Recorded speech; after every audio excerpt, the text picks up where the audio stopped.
ঝাড় দেওয়া জায়গা ঝাড় দিচ্ছ কিসের জন্য? ঝাড়ার উল্টো দিকে ঝাড় দাও।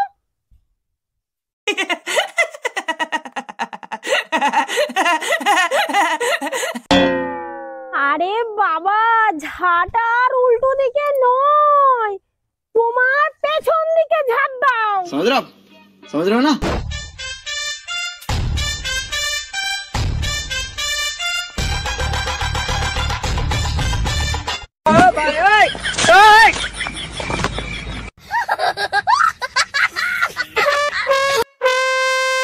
আরে বাবা, তোমার ওই পিছনে নয় গো বাবা, আরে তোমার ওই পেছন দিকে ঝাড় দাও, পেছন দিকে। ও পিছনে ঝাড়তে হবে, দাঁড়াও দাঁড়াও। रुको जरा सबर करो।